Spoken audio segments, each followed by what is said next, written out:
पंडित जी, आप कैसी बातें कर रहे हैं? जिस घर में एक भी औरत नहीं है वहां मैं अपनी बेटी को कैसे भेज दूं?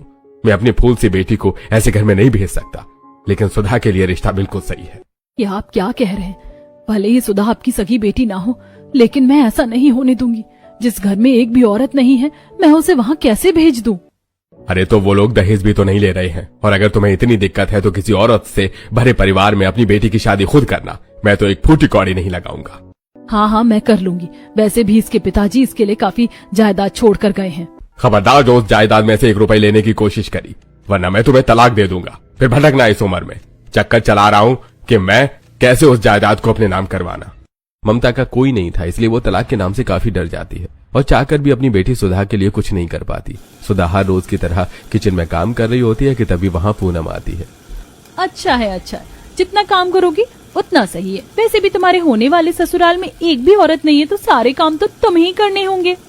पूनम की बात सुनकर सुधा जल्दी से अपनी माँ के पास आती है, जहाँ ममता से उसे सारी बात पता चलती है। सुधा बेटा, मुझे माफ कर दे, मैं तेरे लिए कुछ नहीं कर पाई। माँ, आपने वैसे भी आज तक मेरे लिए किया ही क्या है? आप तो बस मजबूर हो। सुधा काफी ज्यादा परेशान हो जाती है और वही जब ये बात सुधा पड़ोस में रहने वाली अपनी सहेली ट्विंकल को बताती है। यार, घर में एक भी औरत नहीं है, चारों तरफ सारे मर्द ही मर्द होंगे। पता नहीं उनकी नजर कैसी होगी। तू जरा बचकर रहना, और कुछ हो तो मुझे फौरन कॉल कर देना। अपने सौतेले बाप और भाई की हरकतों को देख देख कर मुझे तो मर्द जात से नफरत हो गई है। और अब मुझे ससुराल ऐसा मिला है कि सिर्फ उसमें मर्द ही मर्द है। सास बिना ससुराल में मैं कैसे रहूंगी? सुधा काफी परेशान होती है। तो वहीं अब कुछ समय में सुधा की शादी की तैयारी शुरू हो जाती है और आज सुधा के ससुराल से उसका शादी का जोड़ा आता है, जिसे देख पूनम हंसते हुए ये भी कोई शादी का जोड़ा है? कितनी बुरी चॉइस है इनकी। मायके में तो तुझे कभी नए कपड़े मिले नहीं, ससुराल में भी तेरा यही हाल होगा। मुझे तो लगता है ये तेरी मरी हुई सास के जमाने का शादी का जोड़ा है।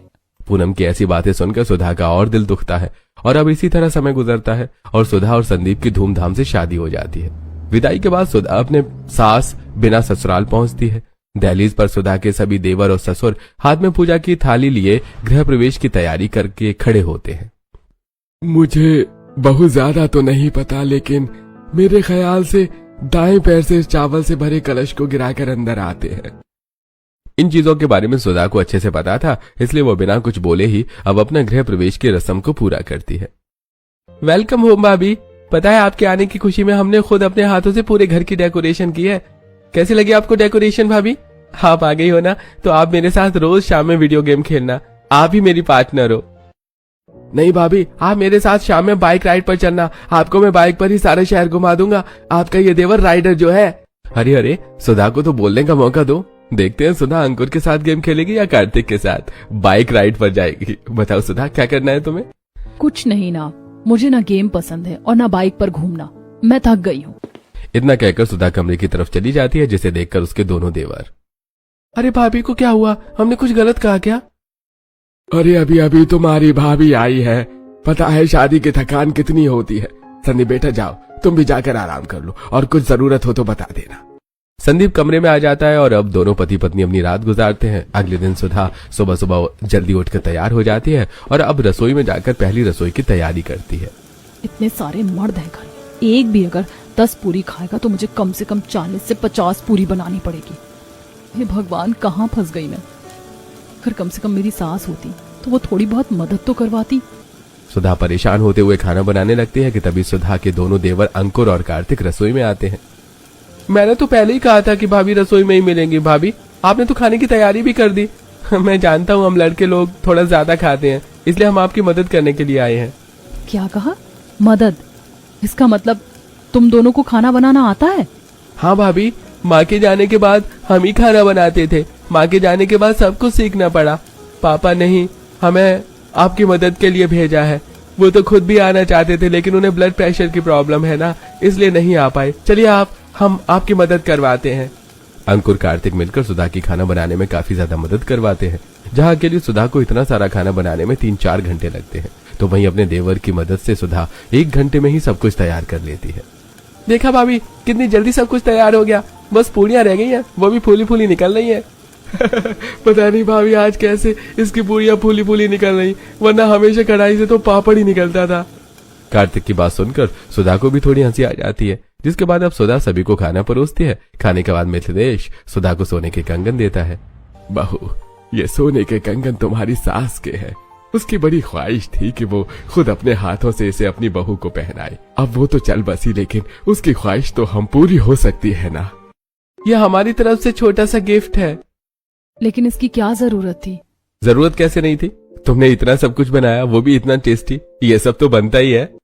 अपने पति, देवर और ससुर का इतना प्यार देखकर जहां सुधा एक तरफ खुश होती है, तो वहीं अपने सौतेले बाप और भाई की हरकतों को याद करते हुए सुधा अपने देवर और ससुर से घुलने मिलने की बजाय उनसे दूरी बनाकर ही रहती है। इतना बड़ा घर है, लेकिन इन लोगों से गीजर नहीं लगवाया कि हाँ ठंडी शुरू हो चुकी है। ठंडे पानी में बर्तन धोते धोते कैसे थर थर मेरे हाथ कांप रहे हैं। सुधा कांपते हाथों के साथ ठंडे पानी से बर्तन धो रही होती है कि तभी मिथिलेश रसोई में आता है और अपनी बहू को इस तरह ठंडे पानी में बर्तन धोते हुए देख, ये क्या कर रही हो? चलो हटो, बीमार पड़ जाओगी। मैं धो देता हूँ बर्तन। नहीं नहीं पापा जी, बहू के होते हुए ससुर काम करे अच्छा नहीं लगता, मैं धो दूंगी बर्तन। अरे बहू, ये सब पुराने जमाने की बात है और मैं तुम्हें अपनी बहू कम बेटी ज्यादा मानता हूँ। बहू के रूप में ऊपर वाले ने मुझे इतनी प्यारी बेटी दी है। हम लोगों को तो ठंडा पानी में हर चीज करने की आदत है, लेकिन मैं तुम्हारे लिए गीजर लगवा दूंगा कल ही। चलो अब तुम जाकर आराम करो, मैं बर्तन धो देता हूँ। अपने ससुर का इतना प्यार देखकर सुधा को भी अच्छा लगता है, तो वहीं आज कार्तिक जबरदस्ती सुधा को बाइक पर बिठाकर राइड के लिए जाता है। तो भाभी, कैसा लग रहा है आपको अपने राइडर देवर के साथ? उस अंकुर के साथ तो बोरिंग वीडियो गेम खेलकर आप बोर हो जाती। चलिए अब मैं आपको मोमोज खिलाने के लिए ले चलता हूँ। धीरे धीरे कर सुधा अपने सौतेले बाप और भाई की हरकतों को भूलते हुए अब ससुर और देवर से अच्छे से घुल मिल रही थी। अरे सुधा, आगे तुम देखो, अंकुर तुम्हारे लिए तोहफा लेकर आया है, लेकिन देने से शर्मा रहा है। भाभी माइंड मत करना, मैं आपके लिए ये सूट लेकर आया हूँ। आज मार्केट में मुझे ये सूट दिखा तो मुझे आपकी याद आ गई। इसे पहनकर आप बहुत अच्छी लगोगी, बिल्कुल माँ की तरह।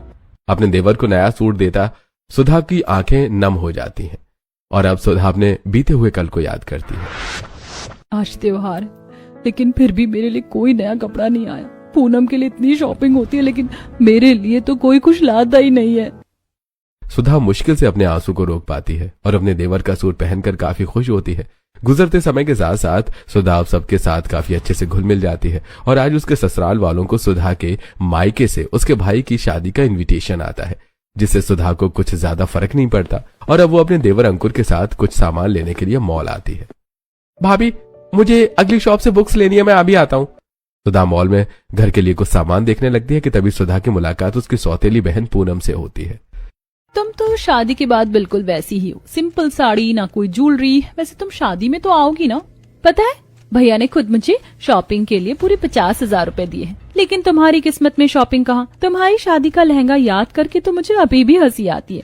वैसे शादी में कुछ ढंग का पहन कर आना, और अगर ना हो तो मुझे बता देना, हमेशा की तरह तुम्हें कोई ना कोई अपनी उत्तरन दे दूंगी। पूनम की बातें सुनकर सुधा को काफी दुख होता है, तो वहीं ये सारी बात अंकुर सुन लेता है और बड़ी मुश्किल से अपने आप को शांत करता है। अगले दिन सुधा सबको नाश्ता दे रही होती है, तभी सुधा, शाम को 5 बजे तैयार है ना? हमें शॉपिंग के लिए जाना है, तुम्हारे भाई की शादी है ना? मेरे पास तो कपड़े हैं, मैं उसमें से ही कुछ पहन लूंगी। बहू, तुम्हारे भाई की शादी है और तुम उसकी बड़ी बहन हो, इसलिए तुम्हें शॉपिंग करनी होगी। सुधा समझ नहीं पाती और अब शाम में संदीप, मिथिलेश और सुधा के दोनों देवर उसे शॉपिंग के लिए एक बड़े से मॉल लेकर आते हैं। संदीप जी, तो काफी महंगा मॉल दिख रहा है। यहाँ पर तो हर चीज काफी महंगी होगी। मैं बाजार से शॉपिंग कर लूंगी, यहाँ रहने दीजिए, खामखा खर्चा हो जाएगा। इतने बड़े परिवार की बहू होकर तुम बाजार से शॉपिंग करोगी? इतनी मुश्किल से तो मैंने इस मॉल को ढूंढा है, तुम्हारी सारी शॉपिंग होगी तो यहीं से होगी। इतना कहकर अब सभी सुधा को लहंगे के सेक्शन में ले जाते हैं, जहाँ काफी सुंदर सुंदर और महंगे महंगे लहंगे होते हैं। मैडम, आप ये लहंगा देखिए, न्यू पीस आया है और आप पर काफी अच्छा भी लगेगा। ये तो काफी सिंपल सा लग रहा है। आप वो डमी वाला लहंगा दिखाइए ना, पिंक कलर का। वो रंग तो भाभी पर काफी खिलेगा। अरे कार्तिक, वो लहंगा 80,000 का है। नहीं नहीं नहीं, वो रहने दीजिए, मैं इसमें से कुछ पसंद कर लूंगी। भाभी, आप भी ना चुप रहिए और मैडम आप वो लहंगा दिखाइए। कार्तिक जबरदस्ती करके सुधा के लिए वो 80,000 रुपए का काफी महंगा लहंगा खरीदता है। इससे सुधा अभी शौक नहीं थी कि तभी मिथिलेश, बहू, मुझे लड़कियों के कपड़ों के बारे में इतना पता तो नहीं है, लेकिन तुम्हारे भाई के संगीत के लिए ये ड्रेस काफी अच्छी रहेगी। ये शायद इंडो वेस्टर्न ड्रेस है। अभी कार्तिक के कहने पर मैंने इतना महंगा लहंगा लिया है और अब संगीत के लिए मुझे ये लेने के लिए कह रहे हैं। और ये तो थोड़ी वेस्टर्न स्टाइल में भी है, मैं इसे कैसे पहनूंगी? मैं संगीत में अपनी साड़ी में से कुछ पहन लूंगी।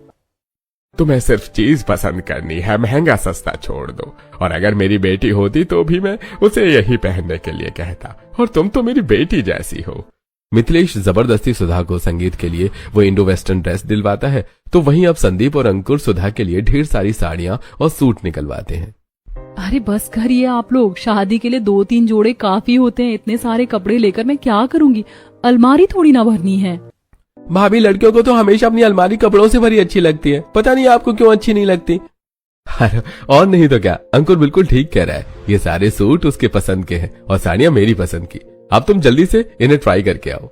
देखते ही देखते सुधा के सामने कपड़ों का ढेर लग जाता है। अभी कपड़ों की शॉपिंग खत्म हुई थी कि संदीप और अंकुर सुधा को फुटवेयर के सेक्शन में ले जाते हैं, जहां पर एक से एक सैंडल थी।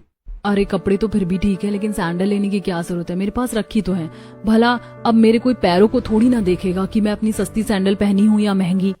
भैया, भाभी तो बस आपके पैसे बचाना चाह रही हैं। भाभी, इतनी सारी ड्रेस ली हैं, हर ड्रेस पर एक एक सैंडल तो लेनी होगी। एक्सक्यूज मी, आप ये सारी सैंडल दिखाइए। अंकुर तो छोटा है, लेकिन आप तो समझदार है ना, रोकिए इसे। अरे अंकुर, तुम जल्दी से टेप लेकर आओ, तुम्हारी भाभी का मुंह बंद करना है। तुम चुपचाप से बैठकर सैंडल ट्राई करो, और खबरदार एक वर्ड बोला तो। एक एक कर संदीप और अंकुर सुधा को ढेर सारी सैंडल पसंद करवाते हैं, और अब वो कई सारे जोड़े ले लेते हैं। और अब मिथिलेश सुधा को लेकर सीधा मॉल में बनी ज्वेलरी शॉप में जाता है, जहां वो अपनी बहू के लिए गोल्ड और डायमंड के कुछ सेट निकलवाता है। पापा जी, इन लोगों को तो पता नहीं क्या हो गया है, लेकिन आपसे ये उम्मीद नहीं थी। अरे मैं कुछ नॉर्मल सेट पहन लूंगी ना, गोल्ड डायमंड लेने की क्या जरूरत है? रहने दीजिए ना। अगर तुम्हारी सास होती ना, तो मुझे ये सब दिलाने की नौबत ही नहीं आती। वो तो खुद तुम्हें हमेशा कुछ न कुछ देती रहती। अब तुम्हारी सास नहीं है तो उसका फर्ज तो मुझे ही पूरा करना होगा। मिथिलेश के कहने पर सुधा ये अपने लिए कुछ सेट पसंद करती है, और देखते ही देखते मिथिलेश उन सभी को ले लेता है। शॉपिंग खत्म होने के बाद जब सुधा सभी चीजों का बिल देखती है तो उसके होश उड़ जाते हैं। सब कुछ मिलाकर लाखों में शॉपिंग का बिल आता है। ये देखकर सुधा, आप लोगों ने तो सच में हद कर दी। अगर बाजार जाते तो 4-5 हजार में शॉपिंग कंप्लीट हो जाती, लेकिन आप लोगों ने तो मुझे लाखों की शॉपिंग करवा दी। चलो अब सारी शॉपिंग हो गई, जल्दी से घर चलते हैं। भाभी, अभी तो बहुत कुछ रह गया है। क्यों भैया? अब क्या लेना है? कपड़े, ज्वेलरी, सैंडल सब तो ले लिया, अब क्या बचा है?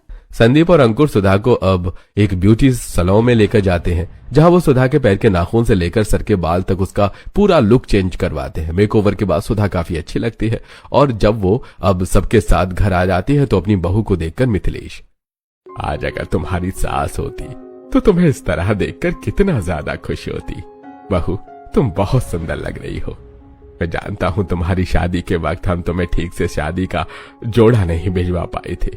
हमारे घर में सभी मर्द हैं, हमें पता ही नहीं है कि लड़कियों को किस तरह के कपड़े पसंद आते हैं, तो हमें जो सही लगा हमने भिजवा दिया। लेकिन अब तुम आ गई हो, इसलिए अब तुम्हें जो भी खुद से पसंद हो तुम ले सकती हो। इसलिए आज हम तुम्हें साथ ले गए, वरना ये सब तो हम तुम्हें लाकर सरप्राइज देते। और हाँ, तुम्हारी बहन की उतरन पहनने की तुम्हें कोई जरूरत नहीं है। उतरन? लेकिन पापा जी, इस बारे में आपको कैसे पता चला? भाभी, मैंने बताया उस दिन जब आपकी बहन आपको मॉल में मिली थी और आपको ताने दे रही थी, तो मैंने सब सुन लिया था। मुझे गुस्सा तो बहुत आया, अगर मैं चाहता तो उस वक्त सुना भी सकता था, लेकिन मैं रिश्ते की मर्यादा में रहकर चुप रहा, और मैंने घर आकर सभी को ही सारी बात बताई। इतनी सी बात को लेकर सुधा के ससुराल वाले उसे लाखों रुपए की शॉपिंग करवा देते।